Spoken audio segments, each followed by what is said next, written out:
ఓం విఘ్నేశ్వరాయ నమః. శ్రీమద్ రామాయణము అయోధ్యకాండ. భరతుడి మేనమామ అయిన యుధాజిత్ కూడా వచ్చాడు. అసలు ఆయన భరతుడిని కొన్ని రోజుల కోసం తన ఇంటికి తీసుకువెళదాం అనుకున్నాడు. కానీ అప్పటికే భరతుడు మిథిలకు వెళ్ళాడని తెలిసి ఆయన కూడా మిథిలకు పయనమయ్యారు. రామలక్ష్మణ భరత శత్రుఘ్నుల వివాహాన్ని కన్నులారా చూసి వాళ్లతో పాటే అయోధ్యకు వచ్చాడు. కొంతకాలం తర్వాత భరతుడిని తన ఇంటికి తీసుకెళ్లాడు. భరతుడు తనతో పాటు శత్రుఘ్నుడిని కూడా తీసుకువెళ్ళాడు.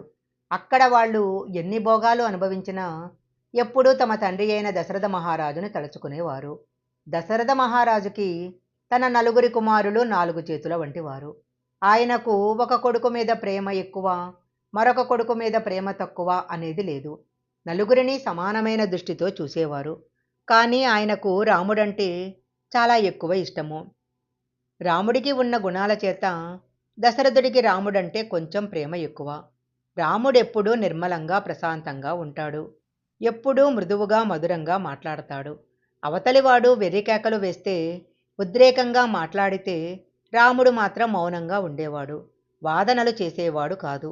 అవతలివాడు తనకు 100 అపకారాలు చేసినవాడైనా తనకి ఒక్కసారి అనుకోకుండా ఉపకారం చేస్తే మాత్రము రాముడు అతడు చేసిన ఉపకారాన్ని గుర్తుకు తెచ్చుకొని ఆనందపడతాడు. బుద్ధిమంతుడు. ముందుగా తనే పలకరించేవాడు. ఎవరైనా ముందుగా పలకరిస్తే అయ్యో నేను వాళ్లను పలకరించలేకపోయానే అని బెంగపడేవాడు. ఆయన పరాక్రమవంతులకు పరాక్రమవంతుడు. అయినా కూడా ఎప్పుడూ నేనింతటి వాడిని అని అనుకోలేదు. తనకన్నా పెద్దవాళ్లను ఎప్పుడూ గౌరవించేవాడు. ధర్మవిరుద్ధమైన మాటలు మాట్లాడేవాడు కాదు. గురువులు చెప్పిన విషయాలను అవసరమైనప్పుడు స్మరించగలిగే నేర్పు ఉంది. ఆచారాలను పెద్దలు ఎలా పాటించేవారో అలాగే పాటించేవాడు. ఎవరిని ఎక్కడ ఉంచాలో, ఎవరిని ఎలా నియమించాలో, ఎలా అర్జించాలో, ఎలా ఖర్చు పెట్టాలో తెలుసున్నవాడు. లొంగనటువంటి గుర్రాలను, ఏనుగులను లొంగదీసుకొని వాటి మీద స్వారీ చేయగలిగే శక్తి ఉన్నవాడు. ప్రపంచంలో ఉన్న అతి కొద్దిమంది అతిరథులలో శ్రేష్ఠుడైన వాడు. ఎన్ని అస్త్రశస్త్రాలు తెలిసినా నిష్కారణంగా ఎవరి మీద బాణప్రయోగం చెయ్యనివాడు. ఇన్ని గుణాలతో అందరినీ సంతోషింపచేయగలిగేవాడు కాబట్టి రాముడంటే దశరథుడికి అంత ఇష్టము.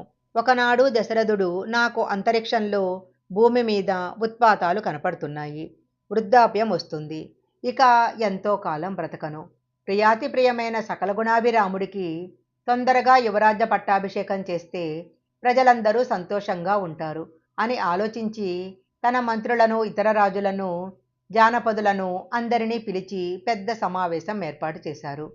రాముడికి తొందరగా యువరాజ్య పట్టాభిషేకం చేయాలనే తొందరలో కైకేయ రాజుకి, జనక మహారాజుకి కబురు పంపలేదు.